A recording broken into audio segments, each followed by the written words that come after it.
Hello, everyone, and welcome to another episode of Looking for Love in All the Wrong Dust Jackets, a show where three disgruntled harpies talk to you about everything we love in romance, whether that's books, movies, TV shows, whatever we like. My name's Liz. I'm Danny. I'm Wiggles. And welcome to the episode. Today we are discussing The Wisteria Society of Lady Scoundrels by India Holton. But before we get into that, before we talk about all of the book, I gotta warn you, I got to let the people know that we are crass and unhinged. We're terribly unladylike. And we're gonna talk about all of the naughty times using all them 4-letter words. Bounce, shake a wah wah. Aren't those 3-letter words? Fuck you. Okay. Hey Wiggs, what do you know about India Holton? I know some things. Better than nothing. Care to share?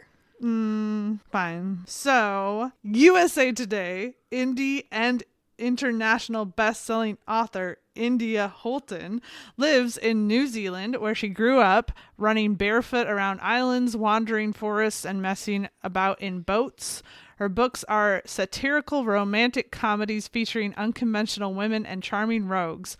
All have been bestsellers. The Wisteria Society of Lady Scoundrels was a New York Times notable book of 2021. They have been translated into several languages. India's writing is fueled by tea and thunderstorms. And that's all she has on her website about herself. So I got nothing else for you on that. She's a private person. But so the books in her series are obviously the book we're reading today, which is The Wisteria Society of Lady Rogues. Scoundrels. Whatever. Listen.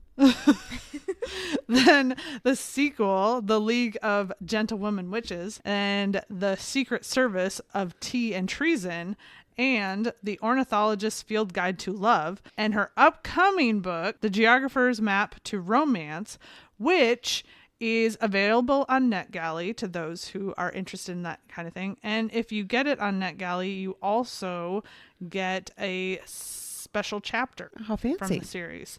So yeah, go with that. She also has book club kits. I don't know what that entails, but you're welcome to check it out if you'd like. Seems interesting, at least. Yeah. She just have some interviews on here.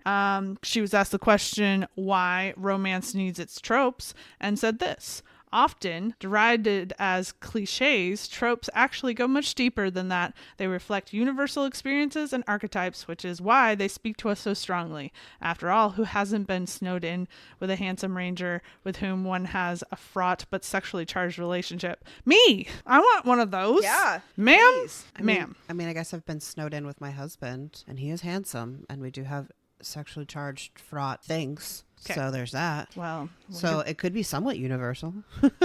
Just rub it in everybody's face. He has been a ranger in D&D. Yes. So there you go. But yeah, so she's got some other questions and things like that on her website. So check it out. Again, that's our author, India Holton. Danny, what's this book about? This is going to be a difficult one to do an overview on. I wouldn't even go that far. I would give us like the bare bones, or you're just the basic premise. I've been trying to think of how I'm supposed to do this, and it's an odd book. Not to say I didn't like it, but it is a hard one to describe. So it is a kind of reimagined Victorian era where they've learned a spell and these people can fly their houses like they are a spaceship, kind of. Mm-hmm. So they fly their houses around London, and there's a society of lady pirates. Like you do. Cecilia Bassenthwaite is one of these lady pirates. She is not in the society itself. Her aunt is, and she's hoping to be invited into the society. She opens the door one day to find a pirate on the front step and realizes he's trying to kill her and slams the door in his face. Let's discuss. Yeah, that's about the best you can do. It's so many twists and turns, and I don't know how to go about it. Yeah. Even like the amount of like over information was so strong that even the chapter titles were information stacked on information stacked on information. I kind of liked them when they said them in the audiobook. It was like, oh, all right. To be fair, I didn't really read all of them that much, but here, let's just give an example of a chapter title. Chapter 1, An Unexpected Caller, The Plight of the Auk. Semantics, The Level Moon, Not the Level Moon. The Caller Returns, A Discussion of Cholera, An Explosion, Luncheon is Served. That's the chapter title. And the thing is, much like the entirety of this book, so I would say at least half of the things that are put in that chapter title are misleading at best. And so you're just like, what does that have to do with? What does that mean? Okay. I just accept it on faith now. I've gotten 3 chapters in and we'll go with it. It all always happened. Yeah, in one way or another. Yeah. I wasn't really sure how I was going to like this book at first because you don't even get half of what I think Danny just described in the back of the book description of what this is about. And so I was not prepared for flying houses. But you get thrust right into it. There's no like, let's lead you into this concept that there are pirates, but instead of having pirate ships, they can fly houses around. Yeah, it was a little... I'm not going to say off-putting because like I liked it and everything, but it was very much like, the hell is happening? Because I had read the back of the book because I'm actually the one who suggested that we do this for the podcast, right? Because I noticed that both y'all had it on Goodreads, and we were looking for something, and I'm like, oh, well, what about this one? Wiggles is currently reading it. Liz just said that she wanted to read it, so let's do this one. And then it started talking about flying houses, and I'm like, the fuck happened here? Yeah, Wiggles, why didn't you warn us? I was literally like just at the start of it.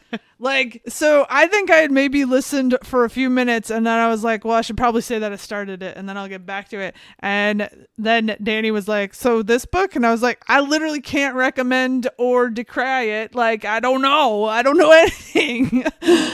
Yeah. So I couldn't warn you. I was unprepared. And the amount of shit that's on my TBR, like, you can't trust any of that. No, I know. It's just random shit that I saw one time and I was like, I'll come back to it. Yeah, there's a lot of things that I literally just have a file of screenshots that are just book recommendations from TikTok that I just have on my phone because I'm like, I will come back to looking at that later. Yeah. I really need to just start entering those into Goodreads, but I forget. It's just one extra step. It is just one extra step. I've got a picture of it. Lazy. So, yeah, this book starts out with a little warning of what you're going to get, and then it just gives it to you. Quickly. You get no real explanation as to the magic system that operates this entire world at all. The only explanation we got was there was some woman and her husband who ended up somewhere, and they found a thing, and inside of it was an incantation, and they figured out they could make shit fly with it. And that was it. And you apparently have to like continually chant the incantation when you're moving the house. Yeah. Mm-hmm. And there are other incantations for landing it and yes, anchoring. Yeah. But like they never explain to you like, oh, so everybody can do incantations? No, not everybody can do incantations. Or you have to be a special kind of person or not. That's never explained. No. There are Queen also Victoria does it. Yeah, but there are also witches, which none of these people are. Yes, they made a very important distinction that they are not witches. Right. And so it's like, well, wait, what? And the incantation is somewhat secret, but also they give them to all the servants so that they can fly the houses. But Queen Victoria did not have the incantation until we get into the book. Uh-huh. Yeah. And ghosts are real, but if you believe in them, you're silly. Yes. Yeah. And so there's just so much, like, you're like, okay, well, what else is real? What else exists? I don't know. It's wild. There's also one point where, so we're getting way into like the characters and stuff, but I just wanted to bring it up. There's one point where Ned, who is our male main character, is talking about Cecilia and Cecilia's aunt, Lady Darlington's housemaid, Pleasance. And he's like thinking something about how she's like, oh, I captured a housemaid, or maybe a vampire baroness, or maybe a ghost. Yes. Wait, what? Why are there vampires now? Yes, like you can never trust anything in this book to be either truthful or facetious. You'll never know either way. Right. Correct. And that I think is the trickiest part of this book where you're like, but were you serious? But like, what actually happened? I don't know. The writing is very cheeky, and it also likes to take ways of saying things like, oh, I would, there's one line, I'm going to butcher it for sure, but it's Cecilia thinking about something that her aunt said, which is like, it would be, there's only so much time in life, so don't waste it, or one should not waste it on scheming. So think of a line like that you would expect other people to say, but there's a very specific not in there where there's only so much time in life, so there's no point in not scheming. Yes. So you have to be very quick on like picking up the way the writing is, or you're just gonna miss shit. Well, the trick too is that the rules of society still apply, except Yes. when they don't, and only on Thursdays. Like, And also Yeah. they're pirates. They're both pirates and gentlewomen. So the Yes. rules of society for gentlemen apply, but also they're pirates, so like the rules don't apply. right? So don't show your ankles, but also you're a scoundrel, so you can do whatever you want. But how dare you? That's inappropriate. Oh my God. But also cover up. But also you need a chaperone, but also you're a pirate, so you should be stealing everything while you're doing this. Right. If you're not also robbing your chaperone, what are you doing? The constant, oh, and can I have my earrings back? Yes. That killed me. They're just like quipping at each other and everything. And then she'd be like, and give me back my earrings. And the whole time, all I can think is, girl, how'd you get them off? How do you do that? Because I think you'd notice. And also it is to be expected that the women of this society put out assassinations on each other, because that's how the book starts. And how Cecilia thinks she's really made it is Lady Armitage puts out an assassination on her life. Who is so involved in Cecilia's life that she's Auntie Armitage. Yes. Auntie Armitage put an assassination out on me. And she's thrilled about it. Yes. Yes. And oh God, it's also really wacky in terms of like manners, even with addressing the queen. Yeah. Like well, she's the queen, but I'm a pirate, but also she is the queen. Right. Oh God, it's so wild. I think the other thing that adds to the like, where are we? What end is up? Is that they've got this weird obsession that sort of makes more sense later on and also doesn't make any more sense later on with the Brontes. Yes. Yes. And so the lore is that Cecilia's father is descendant from the Bronte brother. I can't think of what his first name is. And it's like Brandwell. Yes, I don't know, some crap like that. I don't know. He was a problem in life. He was a real problem. I don't know The anything real about guy. him. So I'll be honest with you, I didn't even know he existed until I read this book, and I was like, I didn't take the energy to look up if he was even real. he was real. Okay. The Brontes did have a brother, and he was supposed to like, take care of them after their father died, but he just like drank all his money away. It was a whole thing, at least according to the like documentary I watched. So, but I watched it a long time ago, so how much can we take? But I think like the main thing of like he was gambling and drinking all the time, I think that's hard to argue with.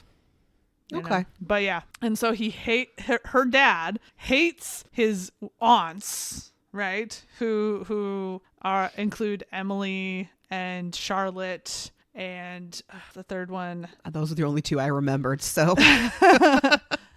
It'll come back to me.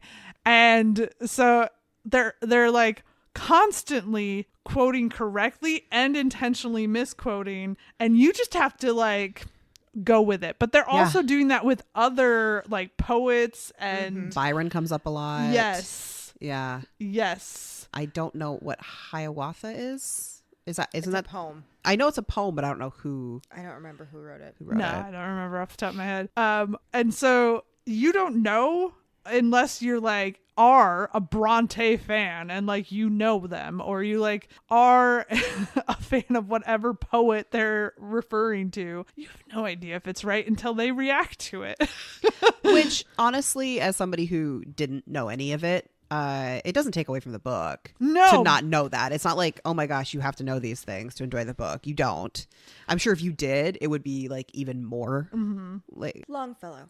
Oh, I think they did mention that. Longfellow. They did. I was like, I know it. I know Uh-huh. that I know who wrote the Song of Hiawatha, but I couldn't remember. Yeah, I don't think you need to be well versed in any of those things in order to enjoy the book, but it does add to the confusion Yes. of the book, because it's just one more layer of this like 7-layer salad we got going. I did find it extremely hilarious anytime Captain Morvath, that's how you pronounce his name, right? Who is Cecilia's father, would just start ranting about the Brontes. I was just like, God, yeah. you're fucking stupid.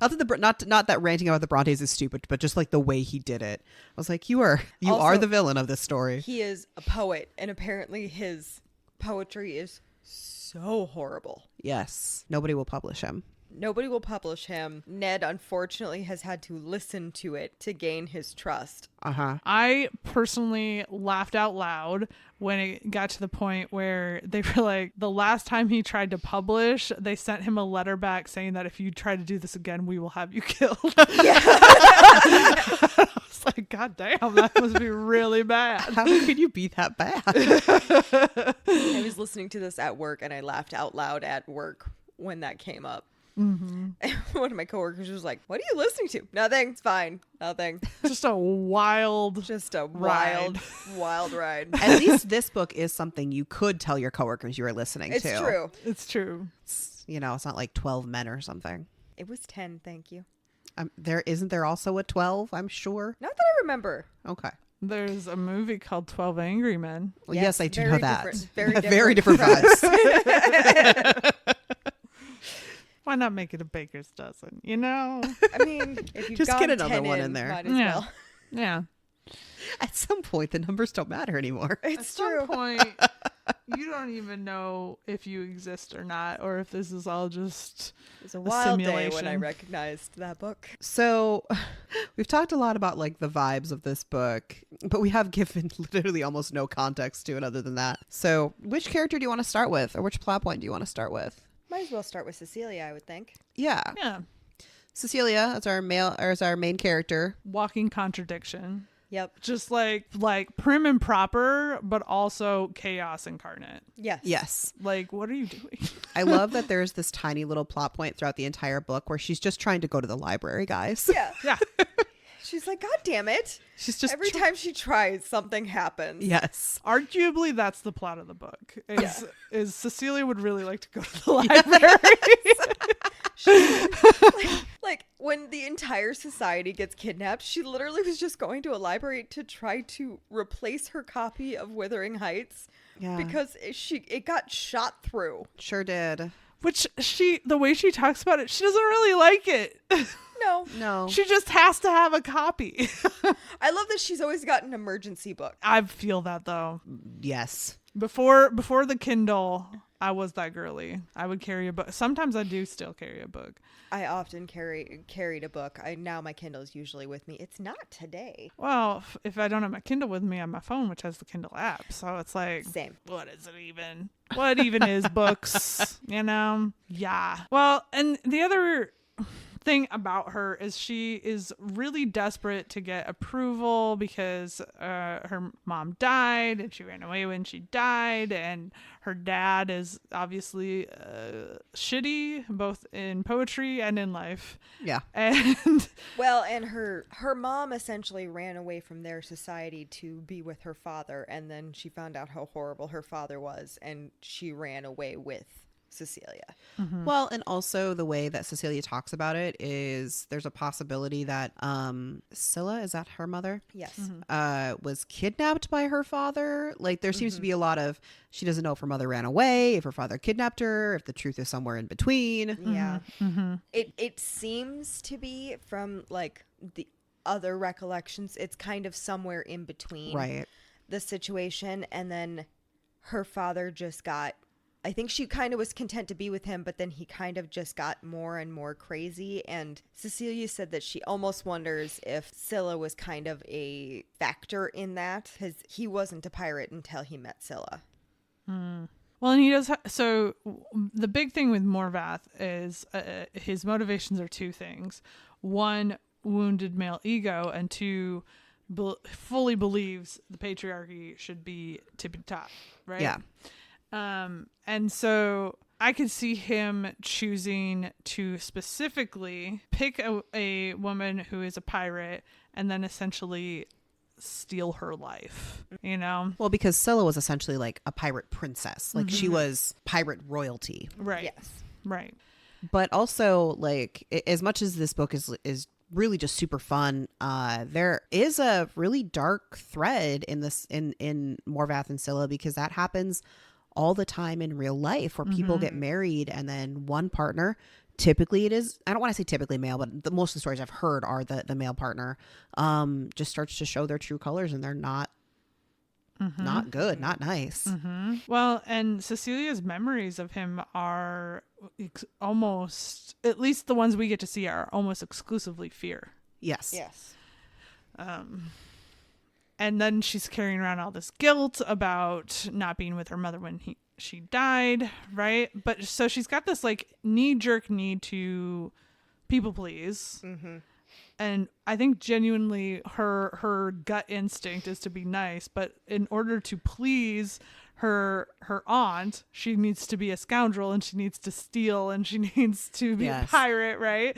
But genuinely like believes in prim and proper society, and like this is what you're supposed to do. And so she's just her motivations butt heads with each other. Well, she's also 19, so that's pretty accurate for any 19-year-old. Oh God, 19 was a bad age. Yeah. We're all just now. God damn it.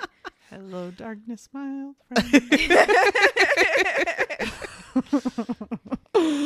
Well, and her aunt, Lady Darlington, doesn't really help matters, because she's trying to like shelter her all the time, like by guilting her into either taking care of Lady Darlington, the aunt, or always being like, don't go out there, you'll get diphtheria. Right. What is it? The peril? The great peril. The great peril. Freckles. I'm fucked. Yeah, well, that's why she had to wear head to toe, big floppy hats, sleeves everywhere. I freckle too easily. Yeah. I also love that her aunt's just carrying around cocaine in her purse, just like a casual cocaine. Have a cocaine. I mean, that was the actually time. kind of a Victorian It time. actually was. That was the time. It's like the equivalent of like, you got an aspirin? No, but I got a cocaine. Have one. Take a cocaine pill. When she said that, I was like, yep, it was the Victorian era. That was the thing. Well, and apparently she had like 6 or 7 go into the Queen's like Jubilee or whatever the fuck it was. I'm just like, ma'am. And then she got drunk. It's like, oh boy, you're just mixing things now. You're just going partying like an 80s clubber. Yeah, right? Get after it, I guess. You know? So Cecilia is trying to prove herself, but also trying to live by this gentlewoman's society standards, and also trying to do what her aunt says, but also trying to break away from the shadow of her mother. And then Ned shows up. Ned to assassinate her. Literally on her doorstep. Just drops in to say, hello, I'm going to kill you. Well, it's to say, hello, would you like to talk about the orc?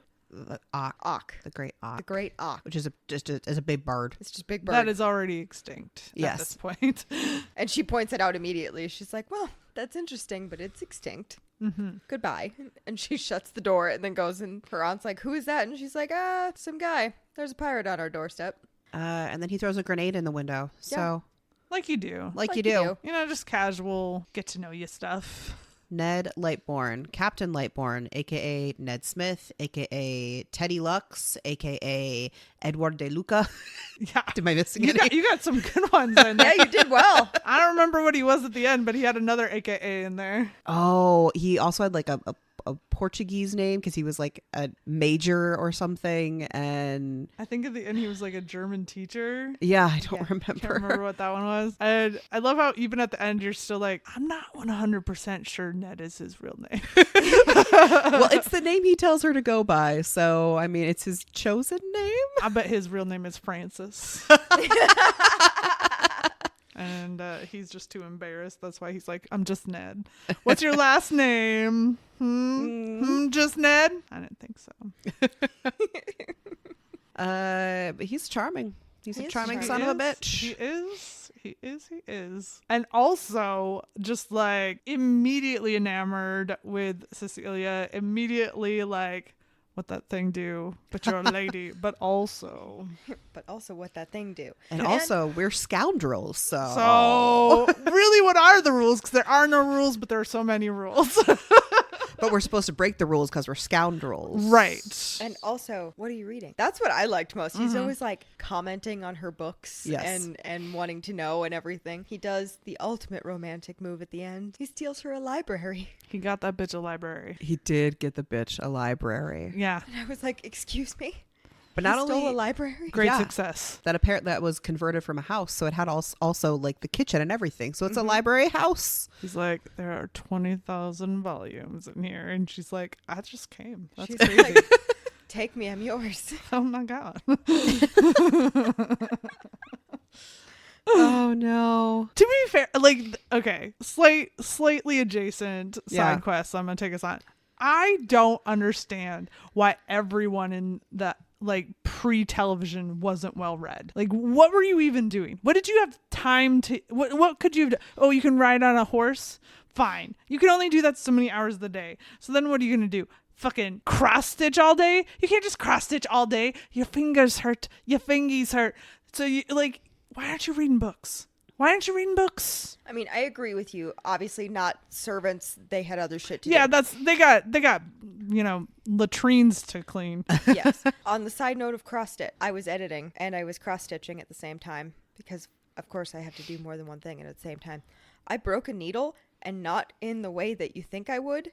I didn't like bend it. I actually like broke the like eye hole, broke it in half. How? I don't know. I was pulling it through and all of a sudden it snapped and the string was done and I was like, the fuck? It said no man Pam.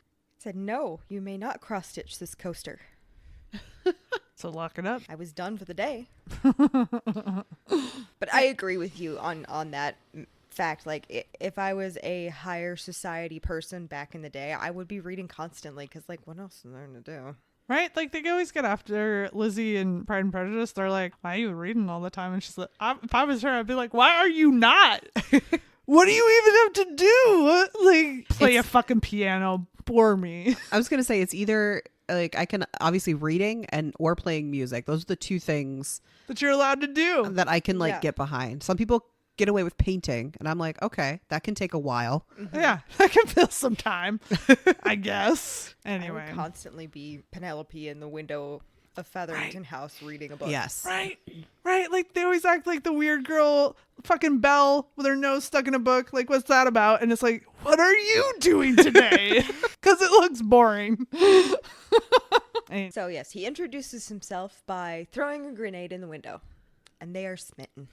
And he keeps running into her. Accidentally. Mm-hmm. Because he's been hired by Lady Armitage to kill Cecilia. Yay, she has a hit on her. And also hired by Queen Victoria to protect her. And also works for Morvath. Yes. And who's trying to abduct her. Yeah. And has a lifelong promise to Cecilia's mother, to protect her. Yeah, protect her and make the world a better place or whatever. Yeah. So he's really tied up in this girl. He's got a few conflicting motivations there. Yeah. It's very much the 7 degrees of Kevin Bacon on this situation. Only it's 1 degree that all leads back to Cecilia. Yeah. The next time he meets her is in Bath, correct? Yes, when the society ladies get kidnapped. Oh no, way before then. Yeah, they go to Bath, the town, not a Bath, and so that Cecilia can go to a different library. Yeah. And And then on the way to the library, she runs into Mr. Lightbourne, Captain. Yep. Who isn't a captain anymore because somebody pushed his house off a cliff. That's pretty rude. It Yeah. was pretty rude. It's very rude. But he keeps trying to tell everybody he's a captain, very unsuccessfully. It's very much a Captain Jack Sparrow situation. Yes. Yeah. And like they'll be like, "Don't worry, boy," because there's very much this like men are stupid. Yes. Is the whole society's viewpoint on things, and you can only trust them with a few things, like carrying out hits, and you're not even doing that right. Right? And so he's like, well, I could do it. And they're like, okay, well, this requires a pirate. And he's like, I'm a captain. What? I give up.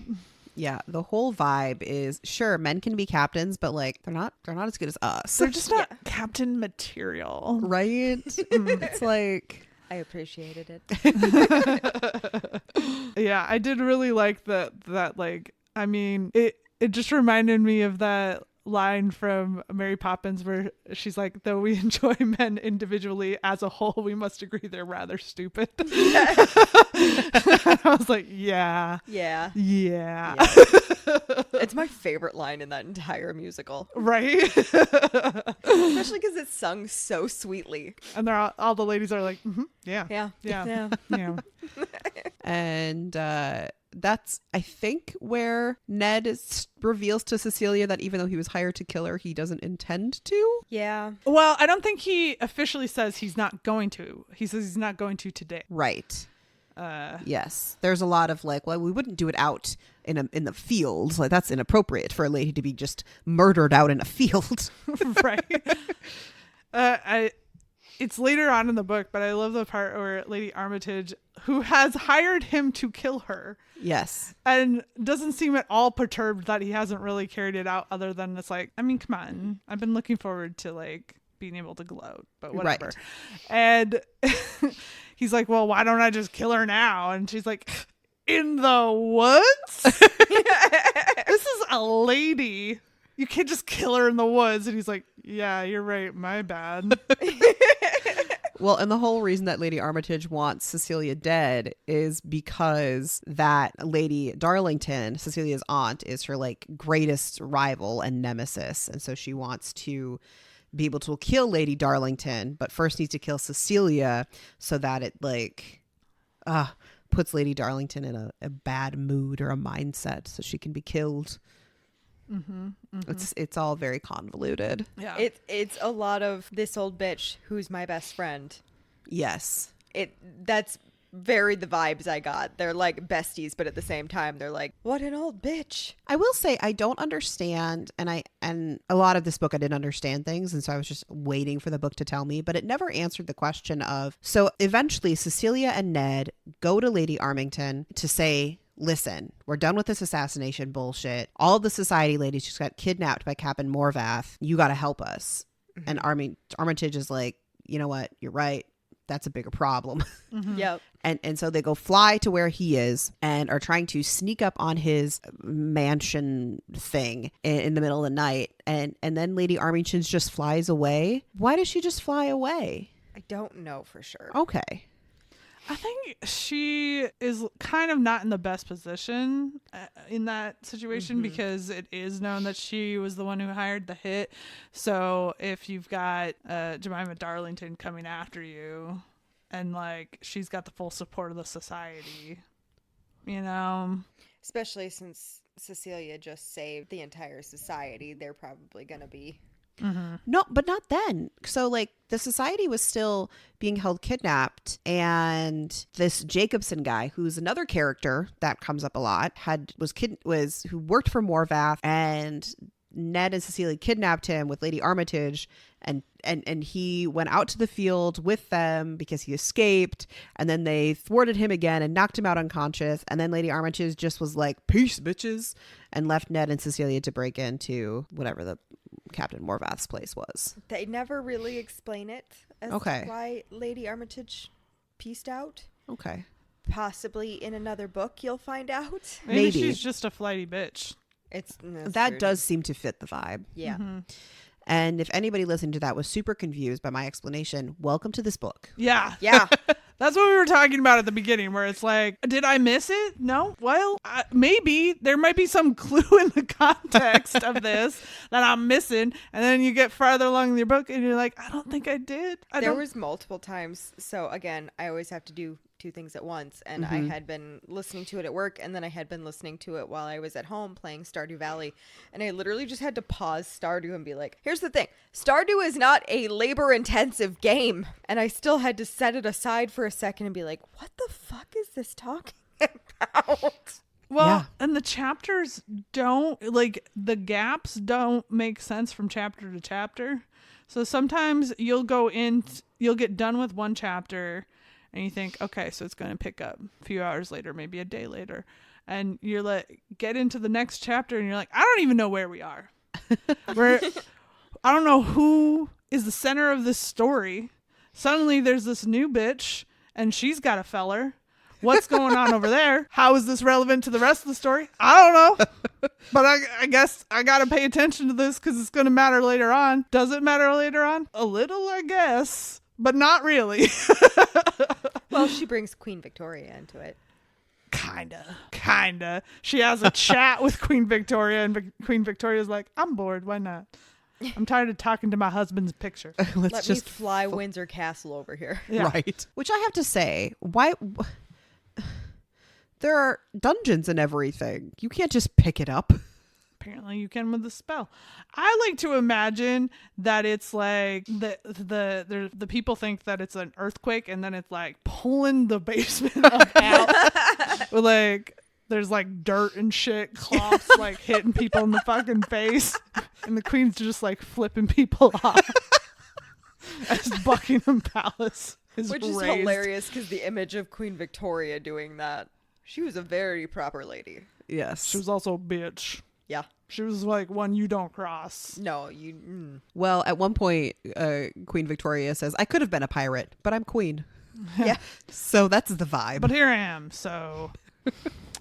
I also loved the like historical nuggets that are dropped in this book. Like some of it's obviously made up because like Queen Victoria never would have said I could have been a pirate, right? But there was this part where she was talking about at the end. She's having a conversation with Jemima Darlington about like her daughters and like people, the youth they have guardianship over, right? And like letting them go because they fell in love and shit like that. And she's like, now I only see my daughter after she met this rapscallion. I only see her 3/4 of the day. 3/4. Which, and you're like, yeah. Yes. And like that's actually real though. Queen Victoria was like hoarding her daughters like a psychopath. She's like, I need them all around me. Especially after her like husband died, she was like, no, this is my army of daughters because she had so many kids. She had so many kids, and they all survived. Well, they didn't all survive, but most of them survived to adulthood. And you're just like, my God. I also love that. So at some point, Ned and Cecilia are, this is on their way to go talk to Lady Armitage. They are going to a rather grand hotel and they have to, you know, go undercover as some fancy bitches. And so he's Lord Albert and she's Lady Victoria. Yep. Which I didn't pick up until like, because I'm not good with history until we got to Queen Victoria and I was like, wait a minute, you told me this was gonna happen forever ago. I love that nobody even like bats an eyelash about the fact that she talks to the picture.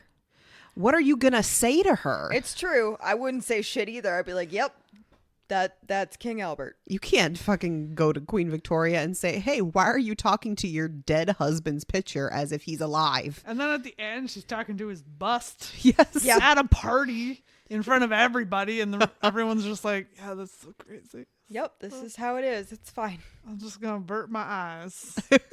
Because this feels weird and personal. And yet, it's also a fucking statue. So I don't know how to feel about it. Yeah. I thought all that shit was hilarious. Yeah. I will say, though, so Constantinople, who is the bitch who goes to get Queen Victoria, I found her hilarious. I loved her character. Oh, God, I loved her, too. So I don't love that she tricked him. But she tricked this guy. They had naughty times. And then he then finds out that she's actually 16. Yes. They already shouldn't have not had naughty times, and this makes it worse. So now she's like, you have to marry me. Well, actually, he goes, I'm going to have to marry you. And she's like, yep. I already have this ring picked out. If you want to go here, we'll go and steal it. And then we're going to do this and this and this. And I'm just like, oh, child. It's like, oh boy. I also love that when she meets Ned Lightbourne, all of a sudden she's like, he's my fencing instructor. Who she has been waxing poetically about. His mustache. Yep. Which was apparently horsehair. Yes. And then the image, oh my God, they're fighting. It's Cecilia and Ned having a heated argument. No, it's Cecilia and Thomas. Her boy, her man are having the argument. Those two are fighting. No, I see what you're saying. Yes, Yep, never mind. Cecilia and Ned are fighting and have pistols drawn like in each other's faces. And then Constantinople and Thomas are sword fighting, and they're sitting here having this conversation, and then all of a sudden one of them will like turn to the dueling pair over here and be like, no, this, fix your form, blah blah blah. And at one point, like, Thomas comes in between them and they both just lift their pistols as he goes through, and then the pistols go back down into each other's faces, and I'm like, I would live for this in a movie.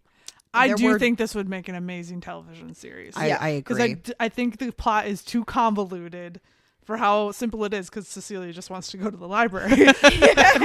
But I think it's too convoluted to like fit in a movie.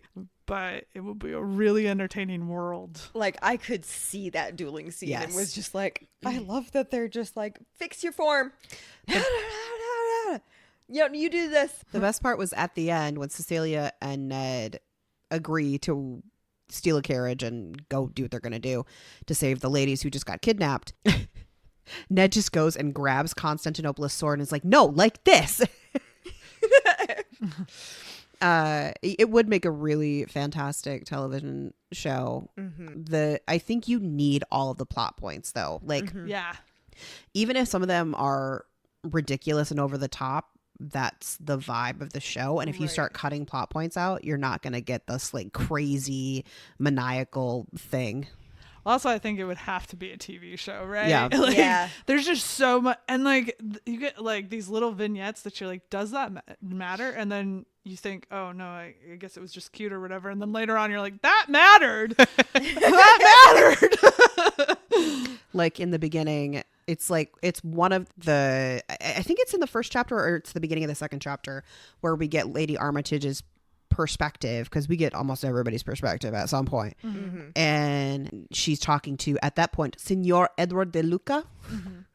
I don't know why I said that in that accent. He's supposed to be Italian. And he's being very flirtatious with her, and she's really leaning into this idea of this young 24-year-old man flirting with a, I presume, 60, 70-year-old woman. And that it seems ridiculous. And then again, it comes back because he like kind of seduces her later, but when Cecilia comes in to steal their house. Right.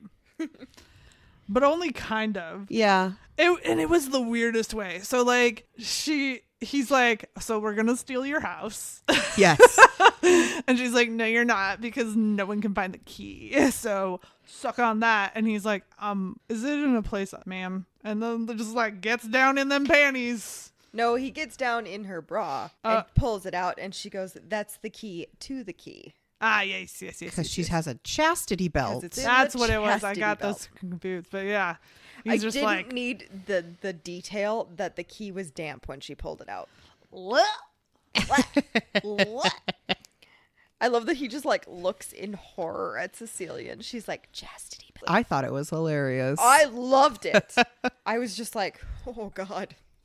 I still feel like we have yet to describe what this plot I don't is think about. we're ever going to. I don't think you can know until you read it. Right. Because Without actually going into a full breakdown of like beat by beat. And at that point, you should just read the book. yes. I highly suggest you Just read the book. And I quite enjoyed it. I did too. it was good. It was a wild ride. It was a hoot And I half. can't help you. I can't help you other than that. Because we've only barely touched on the multitude of characters. My favorite side character is Pleasance, who I briefly described, who is obsessed with ghosts and the ghosts that are always talking to her. But apparently she's a great housemaid and she cooks good chicken. Yes. The woman cooks good chicken.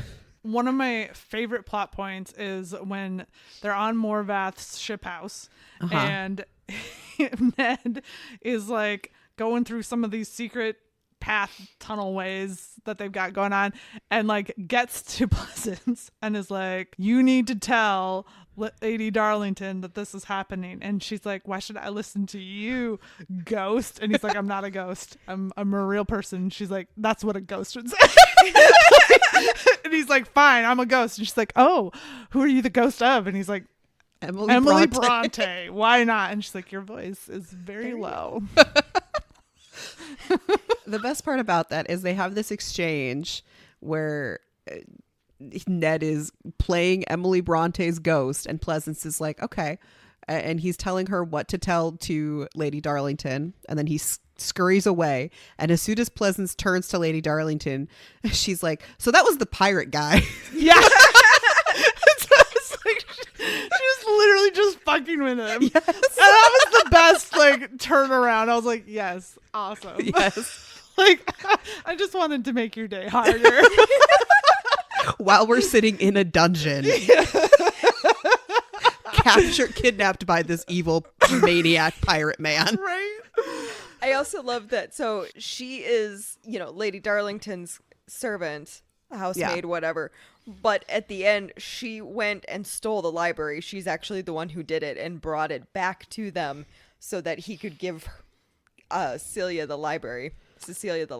And yet Ned gets to say that he stole Pleasance. Yeah. Yes.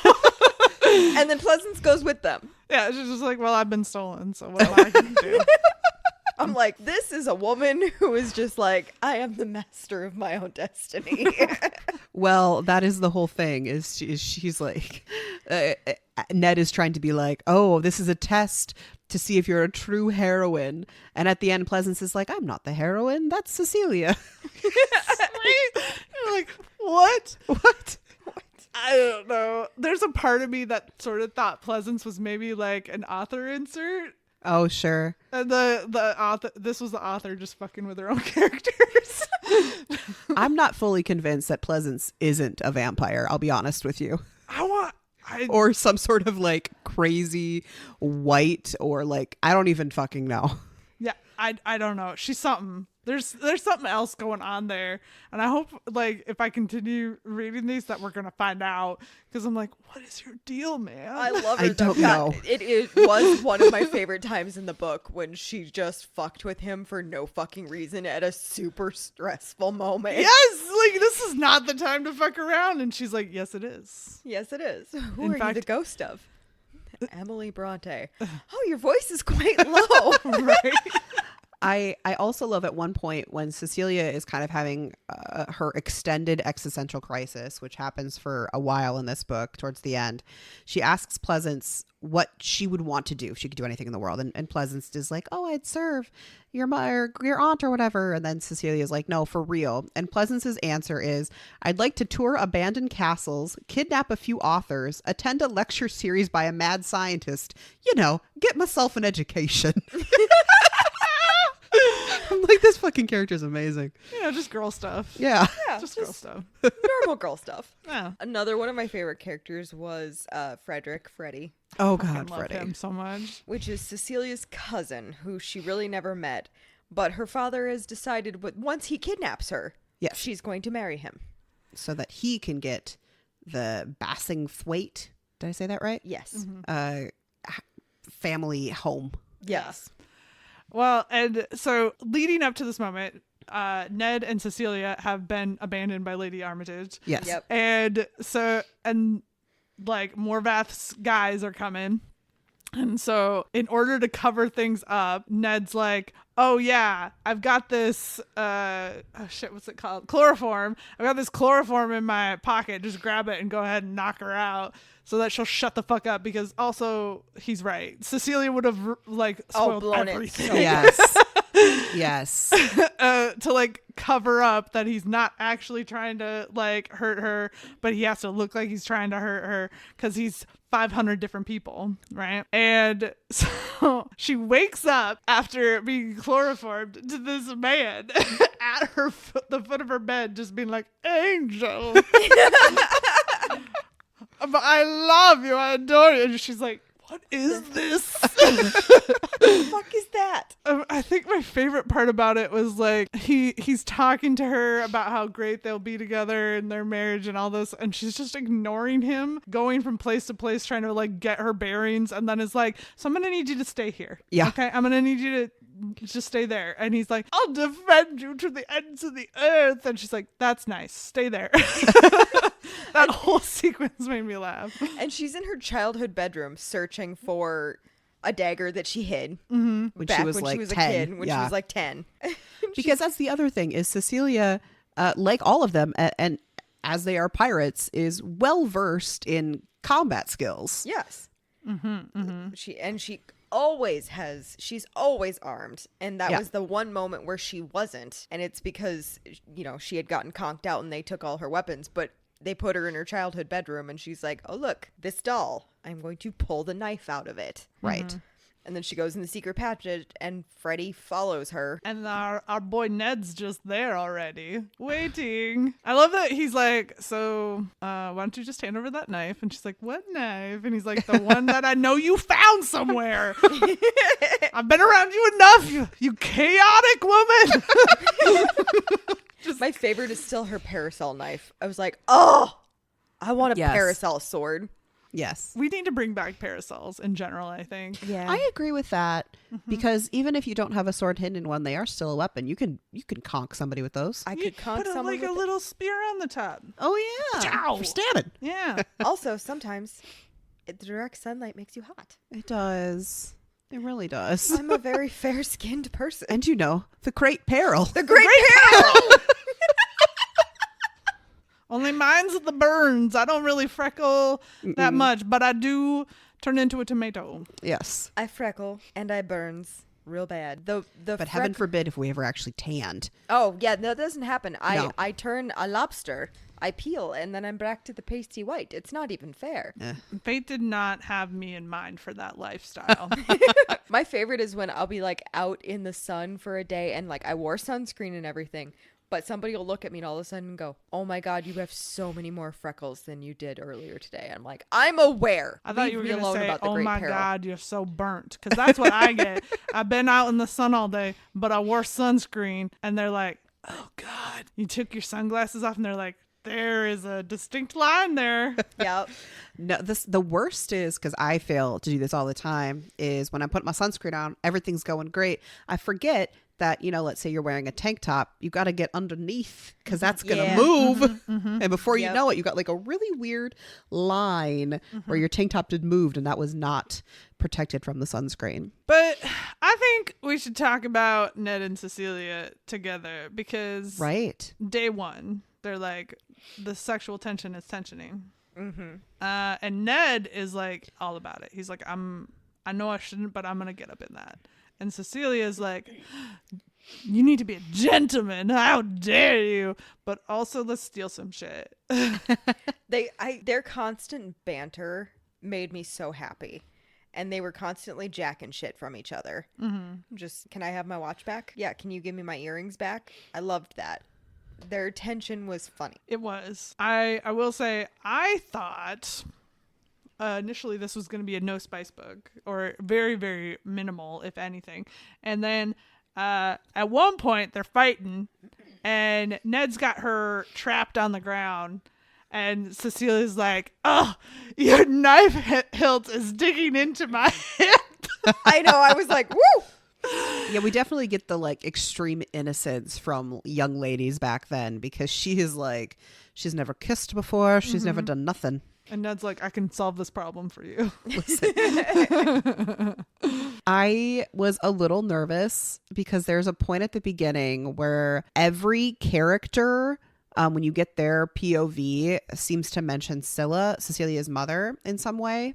And even Ned does. And I was like, is this a fucking Star Wars situation where these two are actually brother and sister? Oh, no. I didn't even go there, but I could see how you would. Yeah. I didn't go there either, but yeah. But then I was like, it can't be, because these two are the main characters and this is a romance. And so that means they have to end up together. Right. Well, and it wouldn't make sense because unlike Luke and Leia, she was raised by her mother until she was 10 when her mother got killed. Her mother got stabbed by her father. Yep. You know, that'll really leave an impression on a young lady, young girl. And she saw it. Yeah, her mother said run away. Yep. And then she got stabbed. Yeah. Yeah. That was a little brutal, like the description of it. I was like, oh, this has been such a happy time fun book. Well, I think that was needed, though, to Yes. really justify Cecilia having this wall up towards Ned. Because even though they have this fun banter and it's set up to be like not necessarily enemies to lovers, but definitely like we're in opposite camps to, okay, now we have to work together, but I can't trust you. Kind of like in the way like a spy movie would be, Yeah. you know? But when they get to the point where there's definitely some feelings, not just sexual tension, but feelings, Cecilia shuts it down because she doesn't want to be her mother who ran away from all of pirate society to go be with a man. Which I love because there's subtle things in it from Lady Darlington the entire time that she's like, bitch, please go do it. Yeah. Do it. I Like, dare you. she clearly wants her to do the scoundrelly thing and run away with the man, which she eventually does tell her. But she was kind of like her and Victoria together, menaces to society. Oh, they definitely immediately bonded like classic mamas of the ton to like, oh, we're going to put these people together. They were pushing that. It's just Cecilia was so like, she needs me, blah, blah, blah, that she wasn't getting it. That finally Lady Darlington's like, ma'am. Meanwhile, Go. Lady Darlington at the party is throwing it fucking back. Right. Oh, like yeah. literally, there's a part where she's like, and a chair is flying. Yep. How that's related to what she's doing, I'm not sure, but I know it has to do with this bitch. Well, and you find out that Lady Darlington is in fact not Cecilia's aunt, but her grandmother. She is Patrick Morvath's mother. Yes. But we don't know who the father is because Lady Darlington got around. Right? Like she, and that's the part where I was like, Cecilia, are you listening? Yeah. Are you present? Are you aware? Because literally she's telling you she slept around with the hoi polloi of her time and then is like, no, you can't sleep with somebody before marriage. Wink. Like, Yeah, like, right. she's girlfriend. Because, like, it could have been the Bronte guy. It could have been Charles Darwin. Uh-huh. And then there was just a servant that used to have red hair. And it was the Jacobson guy. Yeah. Who was okay. So John Jacobson, I think is his name, who was also an agent of the Queen. So named Jingleheimer Smith. yeah, that one. So Ned is an agent of the Queen, and John is an agent, or Jacobson is an agent of the Queen, but who's working for a different colonel to watch after Ned. It's all very confusing. Very convoluted, yes. But the red hair thing makes you very much believe that it was Yes. probably him. But he grew up on a pig farm, and that's Yeah. where Morvath got real pissed because he's like, my parentage Yeah. is not as like distinguished as I thought. Right. Because he was cool with Darwin. He was like, okay, that's Right. also all right. Wasn't also one of the poets was also like there was quite a There was a she had list going on. Like, she was really just throwing that information out there. It's like, ma'am, Cecilia, run away with the man. Yeah. He stole you a library. Well, and at one point, Morvath is really pissed at Darlington because he's like, you gave me up. And she's like, I gave you up because I couldn't marry your father. And I wanted to give you to a family who could actually raise you instead of like a dishonored pirate woman. But she has a line that was something like, if society wanted me to stick with the men that I was with or whatever, they should have educated me better. It was something ridiculous like that. And I'm like, this woman, she just did whatever she wanted. Yeah. She's got a very zero fucks mentality. Yeah. going on. So getting back to Ned and Cecilia, they quickly go from like, I hate you, but also kind of attracted to, okay, but maybe I could marry this woman. Right. Which, you know, I guess that was of the times. I also like when they're first kissing that Cecilia's like, absolutely not. But keep doing that though. Yes. Absolutely not. But more, please. Yeah. I said, not today, sir. I'm going to stick with that. Oh, Yeah. no, don't go away. Come back. Who told you to leave? Wasn't me. I also like, so, we had talked about Freddie. He's waxing poetic, gonna marry Cecilia, blah, blah, blah. Well, then he meets Jane. He does meet Jane and immediately becomes infatuated with her. Yes. And they're running away to get married. That is until Jane realizes that he's broke. Yep. Yeah. Well, there's even a bit in there where Victoria and Miss Darlington are talking, and there's at least one of them is talking. I can't remember. And they tell her flat out, well, you can't fight true love. But I think you'll find that if you, or like the key to true love, it all depends on one's pocketbook or something like that. Yeah. And A thorough review of one's finances. yes. Yes. And I was like, okay. All right, then. So Ned and Cecilia are involved in this whole conspiracy or rescue to save the society ladies who've been captured by Captain Morvath. And once they do, and they go out to the house because they're going to lay down suppressing fire with cannons, and that's successful, then they go to Pound Town. They do. Yep. Which I was not prepared for. I was expecting zero spice. I was expecting exactly the same, or like a fade to black situation. Yeah. They kinda don't go too detailed into it. Although I will say, again, this was a mistake with the audiobook. It's not sexy through the audiobook. Oh. No. No. To be fair, reading it, it's not overly sexy either. Yeah. Because, I mean, I think it was written correctly as far as Cecilia being so super nervous and not having any clue what's going to happen because Ned goes down on her and she finishes and she's like, okay, well, That was nice. that was a lot faster than I thought. And he's like, we're not even halfway through. What are you talking about? We just started. And her response was, well, I did wonder if a man's accoutrement took part in this activity. It sure does. It's kind of a key factor. He's like, just you wait. I will say, when things are written in this kind of language Yes. and they're sexy times, they sound so much dirtier. I know. I was like, I'm almost in, like, I have read some raunchy shit. And I was almost a little embarrassed listening. And there was also kind of this factor for me where I was like, I agree. It did make sense with the character, but it was also super awkward. Like at one point, Ned says the word orgasm and she's like, I'm pretty sure that's a word that you should not be saying to me as a lady. And he's like, fine, I won't say it anymore, but I'm definitely going to give you many more of them. Yes. And she's like, that seems only appropriate. And it's like, it was leaned too heavily on the funny and less on the sexy. Yeah. Yeah, but I think it would have been super weird if all of a sudden this book, which was very funny and whimsical and ridiculous, to all of a sudden take a hard shift to, and now it's sexy times. And also very prim and proper Yeah. as far as what she knows and doesn't know in Right. society. Yeah. That ways. She knows a lot of things that she's not supposed to because pirate, but that doesn't necessarily translate to sexy times.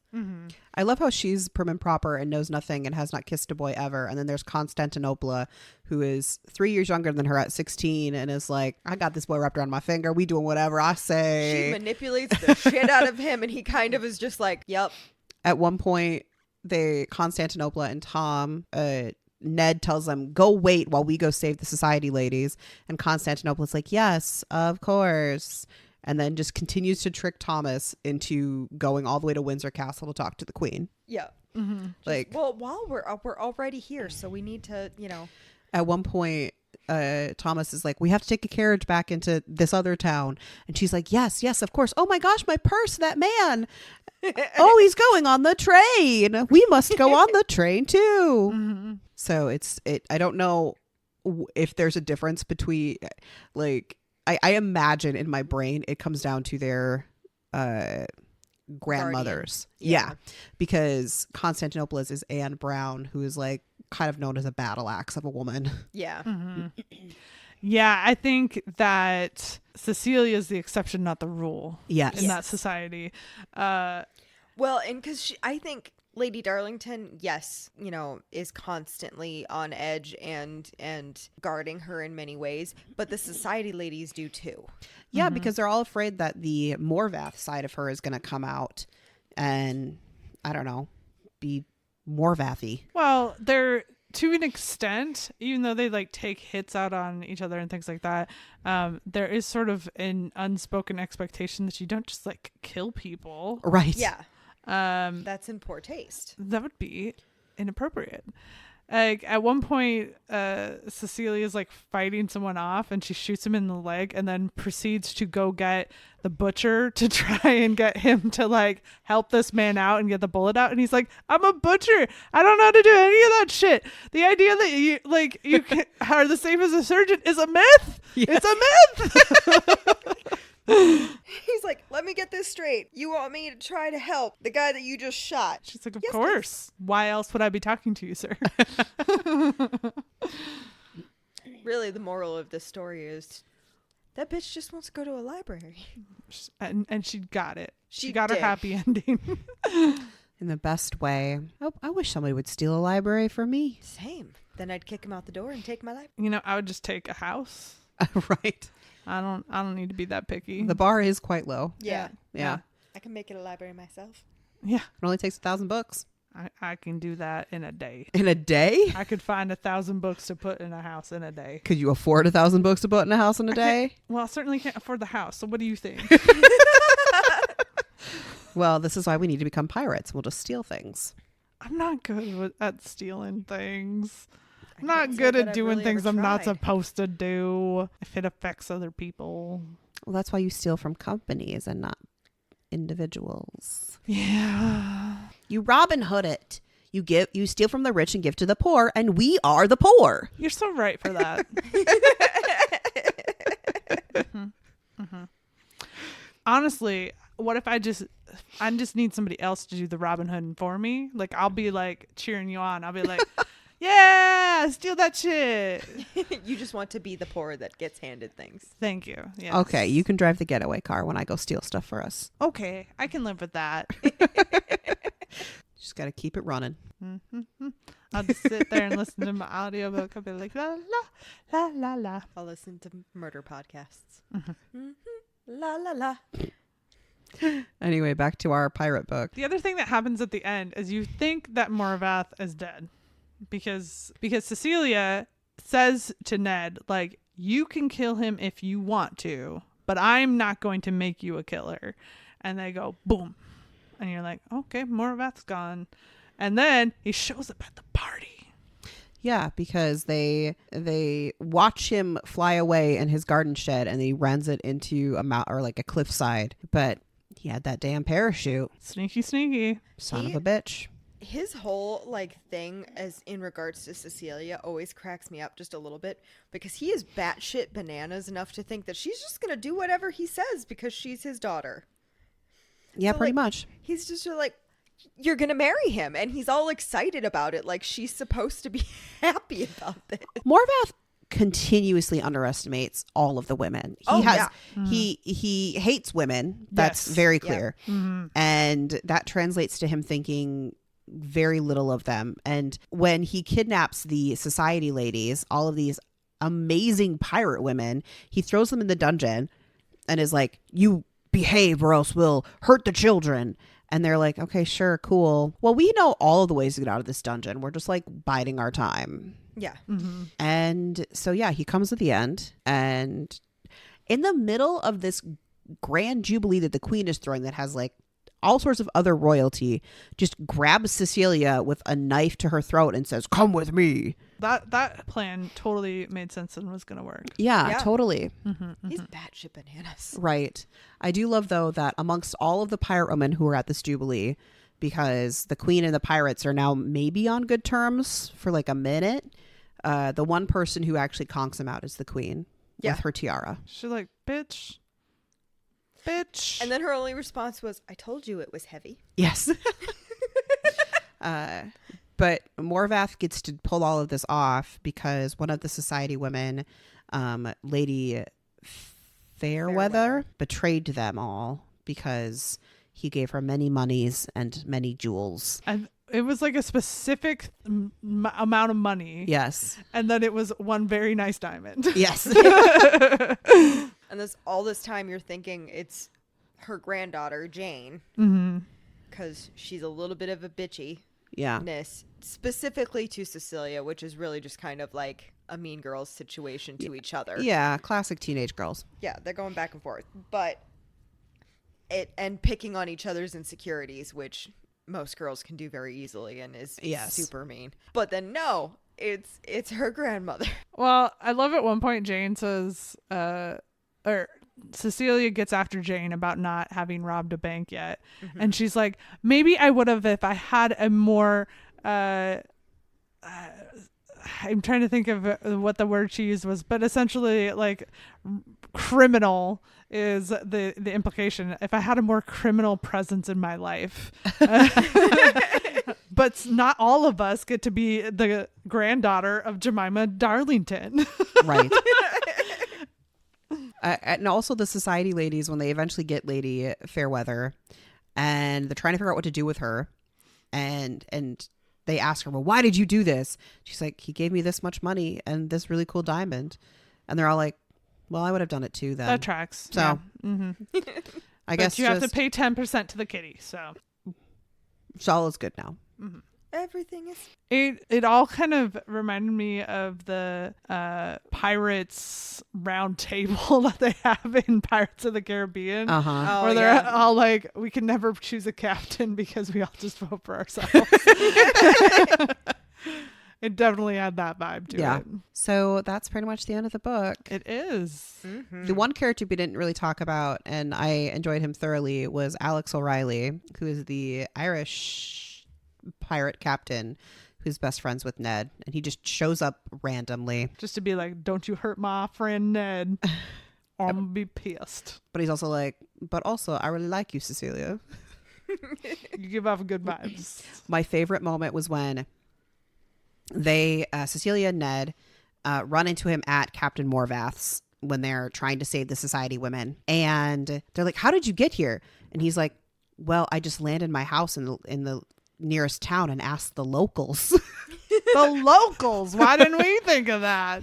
And Cecilia's like, wait a minute, I'm just mostly impressed that a man stopped to ask for directions. I know. Oh my god. So I'm excited for his book. His book is the next one. All right. So I think we pretty much talked about this book to the best conclusion we can get to. If you're confused, so are we, but we like it. Welcome to the club. Oh, you're part of the group.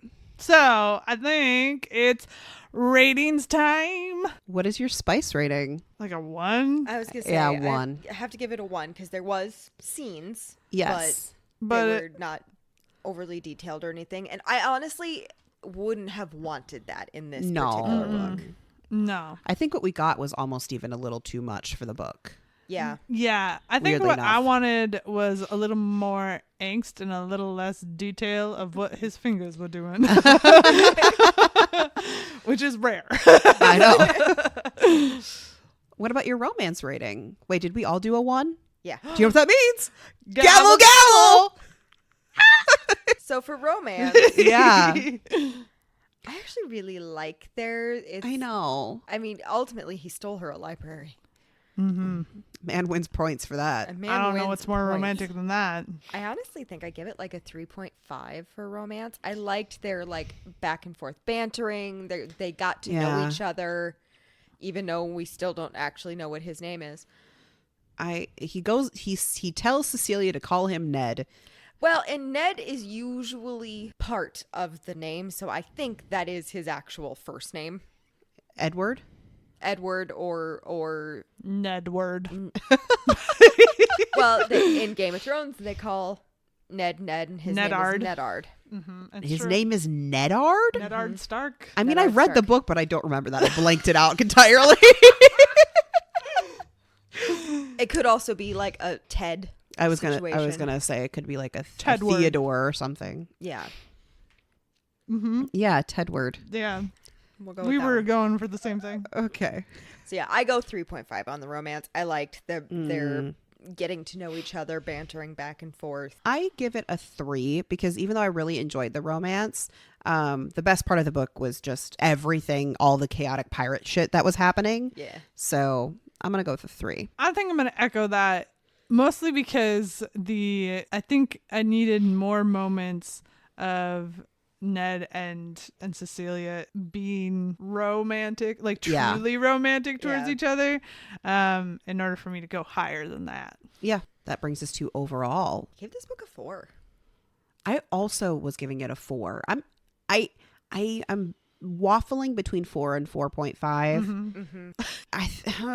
Shit. And I am too, and I think I'm gonna go to 4.5. I was just about to say I think I'm gonna go to 4.5 because it made me so smiley happy. I know, and I almost like, because we're recording this right before Christmas, I almost like wanted to go to my husband and be like, the next book in this series, that's what I want for Christmas. Give it to me. Give it to me. Go steal it. So I think I'm gonna land on a 4.5. Yeah, I'm in the same sort of waffly space. Yeah. The one thing that I think might bring me down to a 4, where like the 4.25 would be perfect, Yes. is it was at times very confusing where I was like, I genuinely don't know what the fuck you're talking about, lady. And I had to kind of like reorient to get where I was. I only had that for the first like 1 or 2 chapters, but I think if I would have listened to the audiobook like you two did, I would be in the same boat. Mm-hmm, mm-hmm.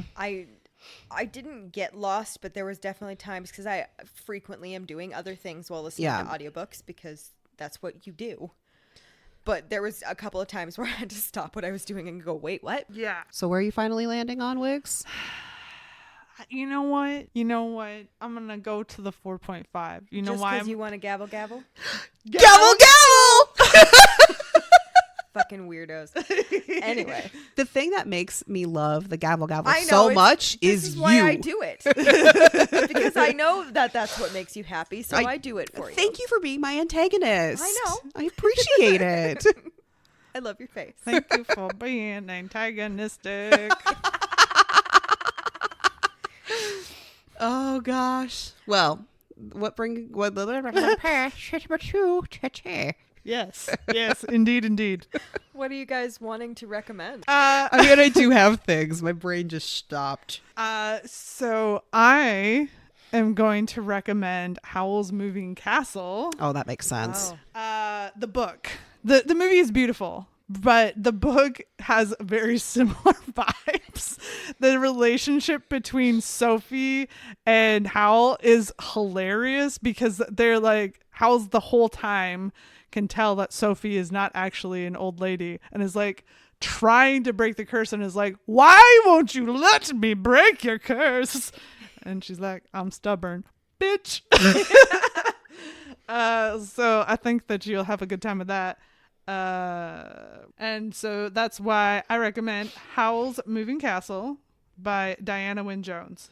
Check it out. It's very short, cute, fast, and very fun. What about you, Liz? I would recommend The Very Secret Society of Irregular Witches by Sangu Mandana. It is a contemporary, but it is also about this like group of women, in this case happen to be witches, not pirates, who one member, our main character, is a member of, but she's also like, but why do we have to be so secret? And then she gets hired to go help teach these 3 young girls who are also witches, but like are orphans. So like there's nobody to teach them how to be witches.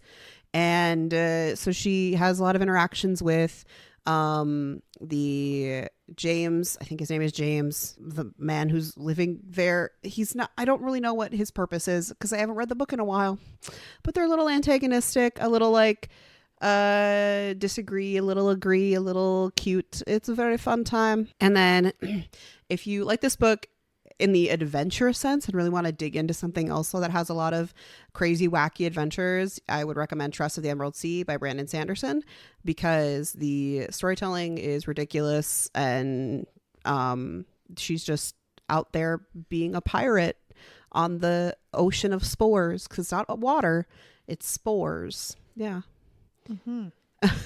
It makes sense if you read it. I believe you. I believe you. All right, Danny? well, I am going to suggest one that we have read for the podcast, which is Half a Soul by Olivia Yes. Atwater.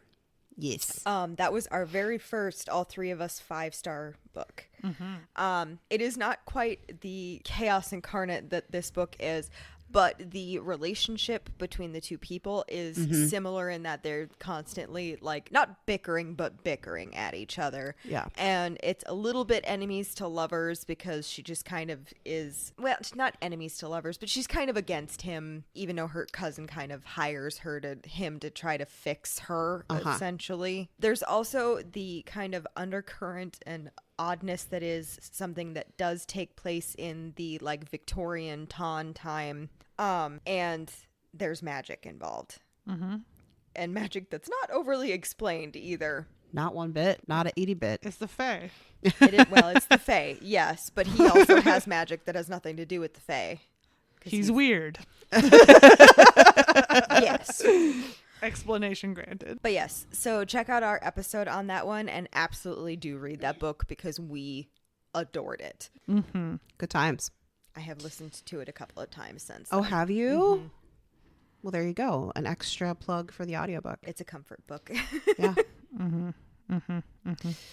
Well, all right, folks, that brings us to the end of the episode. If you like this episode, you can find us out there on the socials at Wrong Dust Jackets, primarily on TikTok, if it's still around by the time you listen to this, and Instagram. Also, you can find us on our website at wrongdustjackets.com. You'll find a list of episodes we've done, which is like almost 80 at this point, and a list of episodes coming up, which I'm actually super psyched about what we have coming up on the list. I'm also super stoked about it. Stoked. I was going to say stoked and it came out psyched, but also they didn't drop the T. Yeah. And then you can, on any of your podcast listening apps, we would love it, like it, appreciate it if you gave us 5 stars, like, review, comment, whatever's available to you. If you've made it this far in the podcast episode, I am imploring you with all of my being to please interact with us. Either in your podcast listening app, on social media, whatever. It would make Wiggles very happy, and she needs some joy. I'm never happy. See, you could really change the tide. You could turn this whole thing around for me. All right, folks. That's all I got. Bye, y'all. Bye-bye. Bye.